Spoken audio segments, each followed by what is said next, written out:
Darren, draw on Tuesday. How pleased are you with the form that your team are in at the moment? I think the stats suggest the team is very focused. When I took over as manager, there was one objective, and that was to make sure we got above the line. Now that we're above that line, it's important we stay above it. And we've had some real tough games. I think with the intensity the boys have been playing at, I feel very proud as a manager, and they're giving their all to this fantastic football club, and that's all I can ask for at the moment.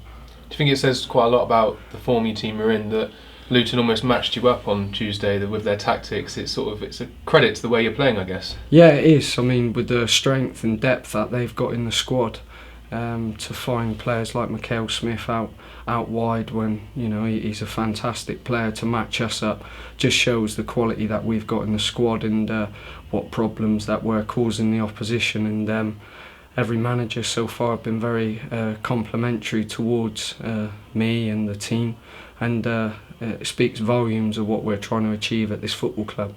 And I suppose with your Manager of the Month nomination and stuff, you're no longer the unknown entity now. You're getting a bit of a reputation for yourself. Are you expecting to see more of those sort of tactics from teams, trying to outdo you, really? I think the thought process goes behind it. People don't realise that I studied the game for Gary Johnson, and I supplied him with a lot of information throughout my time at this football club. So I wasn't stood still, being a statue. The whole time I've been here as a coach, I was constantly trying to learn and educate myself, and now I've got the opportunity to put that across to the players, and you could see how we're trying to do it, and the players trust that the information that's being provided is the right information, and that's the main thing. But having said that, it is good that the opposition now are really looking at us in long lengths and see us as a threat. And you've got Plymouth coming up on Saturday. Are you expecting to see those same sort of tactics from them? I mean, they're a fantastic team. I took a lot of stick when we went down there last time to say, Oxford were the strongest who I thought we come up against, but I didn't mean it in no uncertain terms as being disrespectful towards Plymouth. I think the way he's got them playing down there, Derek, is a for me being born in Plymouth, is very proud to see how he's got the team playing, and I think he's a fantastic manager, and I'll be very proud to see if the team do well, but I'll be making sure they don't do that on Saturday, and fair play to him, he's got them playing well. And it's not that long ago that you faced them down at their place. It was on Boxing Day, so does that help in some way? Do you know a little bit more what to expect from them? Yeah, and I know he's been to watch us a few times because it's only down the road. He's a manager that goes into a lot of detail, and by obviously speaking to Paul Watton, who's a fantastic friend of mine, I know there'll be no stone unturned on the information that they provide their players on us. So it goes back to that. We've got to make sure our performances are very good, and we stick to what we're doing and what we're all about, and make it entertaining for the supporters. And they're chasing promotion, but it was only 1-0 at home park, and it was closer than the defeat maybe suggests. So you must be quite confident going into this game that you could get a positive result. I think that was the one out of all the games I was most disappointed with, to be honest. I mean, it was a fantastic game. I thought we didn't deserve to lose that game, if I've got to be honest. The effort that the players put in was phenomenal, and I'll be making sure that no players will be making mistakes in this game, and it's important they make sure they see the game out, and they are strong and they have got a lot of strengths, and they're a very counter-attacking team, and but we got to make sure we deal with that threat.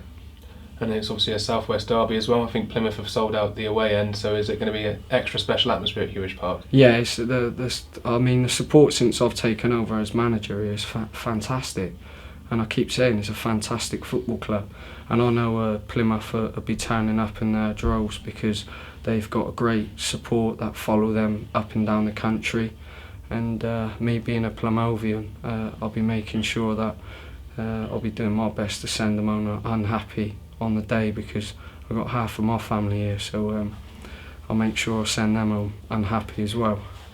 So it's extra special for you as well? Yeah, of course it is. It's always nice when you play against your hometown club, and it's a fantastic football club. But having said that, we're a fantastic football club, and I'm the manager of this club now. So I'm afraid to say I'll be doing my best to make sure the Yeovil Army do their best to get behind us and get these 3 points. The downside, of course, on Tuesday was that Artur Kuziak had to come off in the second half with what looked like a hip injury. I understand he's been receiving some special treatment this week and trying to recover in time for Saturday. How's he doing? All of the players, whoever it is, whether it be Darren Ward, I tried to give Darren the best treatment that we can with the resources that we got. I think it was important. Artur was icing it and he's using the game ready system and it's coming along really nicely. I tried to get him the ice, the bath and the hydro pool in Bath University, but we were unable to do that today, so he's going there tomorrow. So the next best thing was a trip down to Burton Breadstock in the sea, and he looked like, from the pictures I've seen, he thrived off it. So I thank Jimmy for taking him down there and coaching him into that water. So hopefully, fingers crossed, he'll be alright for the weekend. Is this is sort of a slightly unusual technique, or is this something that you've come across before? I think again, ice therapy is a massive thing in football. So that's the next best thing, and it's not far away. It's a short drive, and it's good. It's good for the psychology. I mean, with that wave hitting him at probably 60 miles an hour, it's going to test that rib out. And you mentioned Darren Ward there, your captain. You said that he might be fit for Saturday. Is he looking like yeah, he might he's be? looking stronger every day. We got our full session tomorrow, so I'll assess how he's looking. The physio's given all the good signs that he's fine. So yeah, fingers crossed, Wardy will be back. And obviously Alex Laceys finished his suspension now. Does that give you something to think about at centre back? Yeah, I mean, again, the selection process is important now. And it is important, but let's not forget what those players have given over the last few games now. And we've gone to Wimbledon away. I think there was a lot of doubt when Darren went down. And I've been very complimentary of the players that have stood up to the mark. And so far, Alex stood up to it against Carlisle and done fantastically well. And I think Nathan Smith has done a fantastic job at the back there, considering what we've been up against in the last few games. And it's important people take notice of that, because I want every player to take the responsibility when they come in, and they shoulder that responsibility and they give a performance. And every single player at this football club at the moment have given a real good performance and sometimes played out of position. So that's healthy. It's healthy for the squad, and it's also respect for anyone that's on the bench, that they support that player in place, because it could be them the week after. And we know that you've given all the players a chance since you've taken over. A couple of players that have been injured for quite a while we haven't mentioned and you haven't seen yet on the pitch, Omar Shwumni and Jordan Gibbons. What's the update with those two? They're all coming on well. The physio's giving me updates all the time, so you can't rush them. I think injuries are down to a minimum at the moment as far as the squad's concerned, and again, it's a healthy place to be at the moment.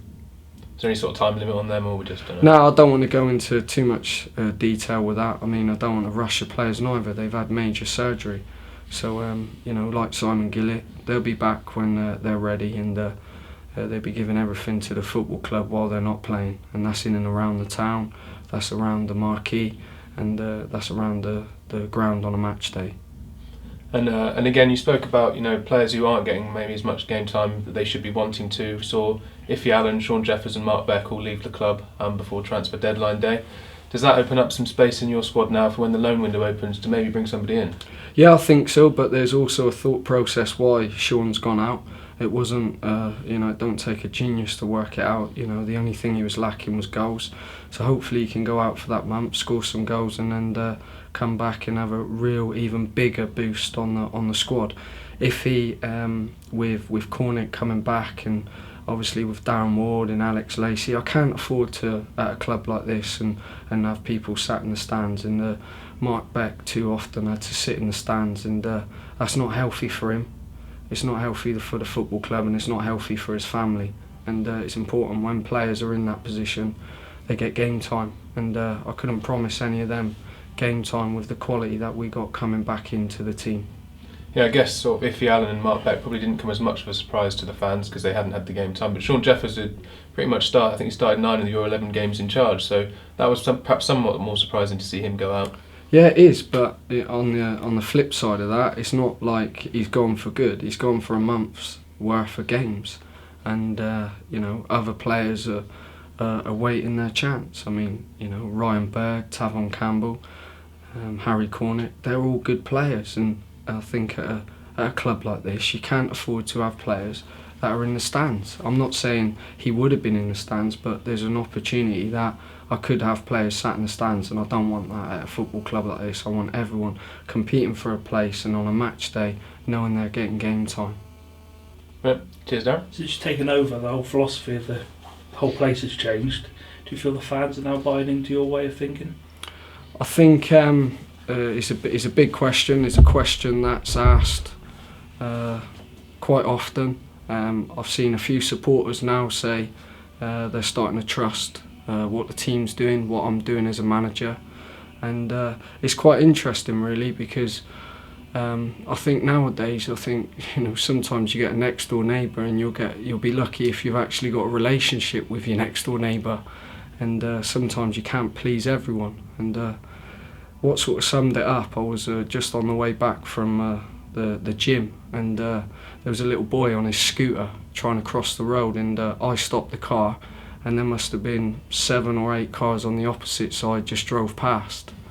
And I thought to myself, have they not seen a boy on the scooter waiting there for like nearly 30 or 40 seconds? He's only young. And I just think you can't, sometimes you can't change everyone's thought process. All you can do is poll the people on the opposite side of the road and just say, look, that little boy's been waiting there for nearly 40, 50 seconds just to cross the road. Any danger of one of you stopping? And they say, oh, sorry, I didn't realise. But I just think that's the way life is now. You can't please everyone. And the majority of supporters that are turning up every week, they've been fantastic. And I've had to prove my worth as a manager. The players have had to prove their worth as players. And at the moment, the results that we've been gaining suggest that everything's being put in place, and it's the right thing to do. All you want now is to everyone to buy into what we're doing, and as I said to you before, the supporters that are turning up every week and showing a real vocal support in this ground, we're going to need that on Saturday. So all I can say is the ones that are perhaps not been as very supportive as the others, just buy into what we're doing and make sure we stay above this line. Darren, you've always said that your main target initially was to get above that line. Well, you've achieved that now. Have you got any sort of place in your mind as to where you want to aim for now, the sort of next target, if you like? I think when I took over, we was on 11 points, and I think we were nearly 9 points away from 19th. Now all of a sudden that's been narrowed down, and you only look at the likes of Stevenage. There's always a reaction when you sack your manager, and they're the ones that want to claw in now. But I've got to make sure the players don't become complacent, and we still maintain this momentum. And there's no better chance to do that at home in front of a great support on Saturday against a very good team. So keep the momentum going, keep drawing in the others. I know people say Hartlepool, they've played less games, but they've got to win those games, and all we can do is dictate our results. And if anyone had said we're going to go to Wimbledon away and win, and then we're going to play Luton and draw, I think from where we were before, it's a fantastic achievement from the players.